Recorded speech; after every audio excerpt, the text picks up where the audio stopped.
Bismillahirrahmanirrahim. Alhamdulillah wassalatu wassalamu ala Rasulillah wa la haula wa la quwwata illa billah. Asyhadu an la ilaha illallah wa asyhadu anna Muhammadan abduhu wa rasuluh la nabiyya ba'da. Assalamualaikum warahmatullahi wabarakatuh. Our beloved friends, lecturers, our fellow researchers, and our respected audiences. Bismillahirrahmanirrahim. Today we would like to present our research about Islamic psychology and its relations to human behavior and also socio-environmental aspect in human life under the title A Biopsychosocial Balance Analysis on Ibn Sina's Theory with its relevance of well-being establishment at Pesantren University. A background of research. The decline in the level of psychological well-being resulted from the implementation of the dissatisfactions with the online learning model. In other words, during this post-COVID era, the educational world is confronted with a spate of well-being challenges, such as a dissonance of insecurity and the declines of holistic well-being. Psychological aspects of students in university are in danger, while biological and socio-environmental dimensions put in risk. Our methodology, our research is a qualitative research with a content analysis and iterative approach. Now, let's talk about one of our most influential figures in Islamic philosophy, Islamic psychology, and figures who was known as a doctor in medieval era. He was Ali bin al-Husayn bin Abdullah bin al-Husayn bin Ali ibn Sina, or known as Ibn Sina. He was born at Harmaitan, an enormous villages in Bukhara, 370 Hijriah, and died at 428 Hijriah. He had memorized the Quran at the age of 10. He studied medicine for such a short time and said that medicine is not one of the difficult sciences. During Ibn Sina's life, he opened the medical practice for free without asking for compensations or property from patients who came to him. He loved goodness and made beneficial contributions to his society at the time.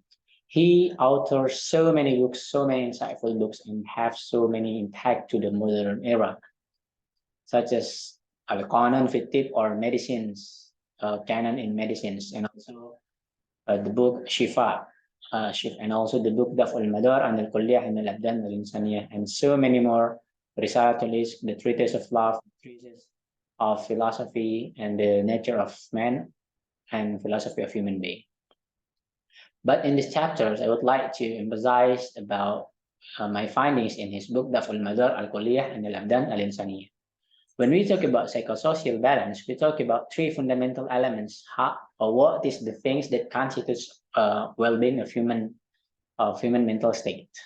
First is biological aspect. Second is psychological aspect, and third is sociological aspects. In his books, according to Ibn Sina, human beings are biological creatures, which is constitutes and constructed from body, emotions, mind, and spirit, maintain a correct and sound balance between qualities, temperament, structure, and functions. As he was inspired by the medicine of Greek at the time, that commonly known as the theory of temperament, that human beings are constituted from temperaments and also qualities, al-mizaj, and also and bloods, Adam, and also biological states, which is if it was in this balanced state, it can lead us to mental disorder state. For example, when we feel depressed, it means our blood was too hot, and also when we feel lazy, our blood was too cold.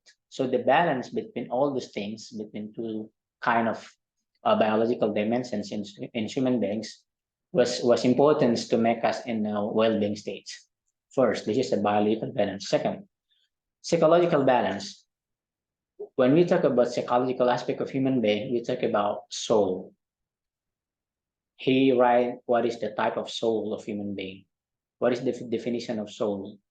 In his books, he write the human souls are constitutes from three main important elements. First, al-nafas al-nabatiyah, a vegetative soul, which is a man can doing reproductions and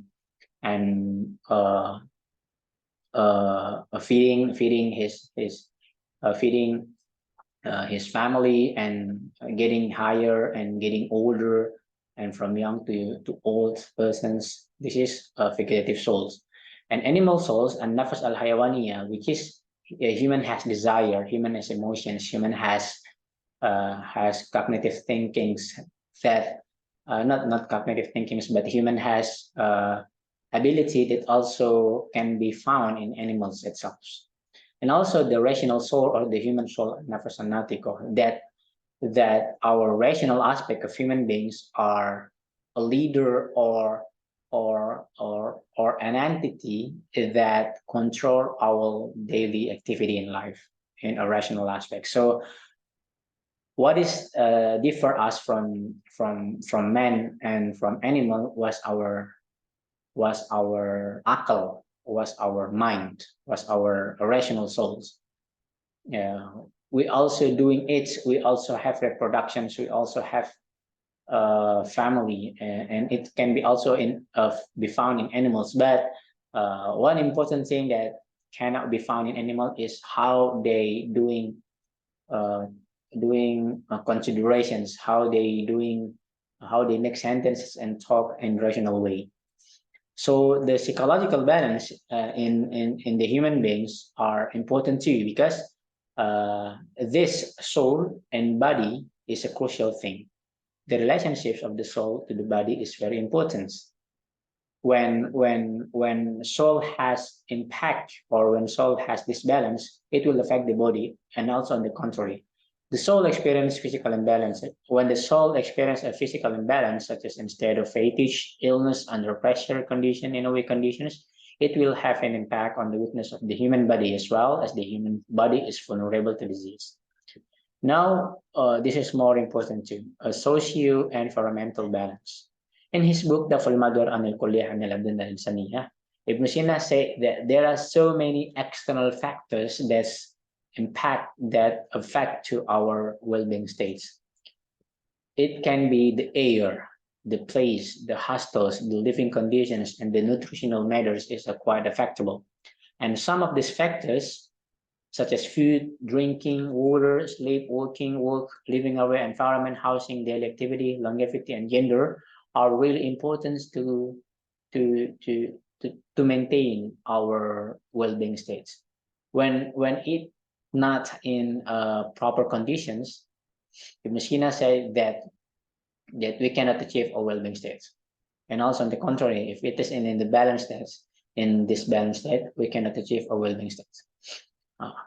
He writes that ta'dil al-umur, or balancing all the things, such as the nutritional balance, ta'dil al-ta'am, the air balance, ta'dil al-hawa, the drink balance, ta'dil al-shurub, the balance of awakening and sleeping time, ta'dil al-yaqza wa nawm, the balance of body movements, ta'dil al-harakah, al-harakah al-badaniyah, the balance of movement of the soul, ta'dil al-harakah al-nafsaniyah, was really important to make to constitute our well-being states. And also the treatment of the negations of the disease that leads to the state of balance or tawazun bisawiya. So when we are in treatment, it means our doctor, our psychiatrist, our psychologist, our counselors brought us to the balance of states, which is can help us to recover our well-being states. Now, with its relations to well-being at University Pesantren, we see that university, student at university, has their proposed academic goals, has their academical purpose, has their cognitive achievements, has their physical competency, and so many more. So by this paper, I would like to emphasize that the relevancy of Ibn Sina's theory and its impact to human beings or students at university can contribute a balance of several aspects to support learning performance and the achievement of students' well-being. The academic scope of students is also socially stabilized, such as provision of facilities, regular circulations, comfortable dormitory placements, balanced nutrition supply, and balance in various ways to support student performance, both for improving academic activities and achieving well-being states. Thank you for your nice attentions. I think we are finishing our explanations today, and I hope I get so many critics, so many insights from all those from the experts in the seminar uh, regarding our developments in writing research. Assalamu alaikum warahmatullahi wabarakatuh.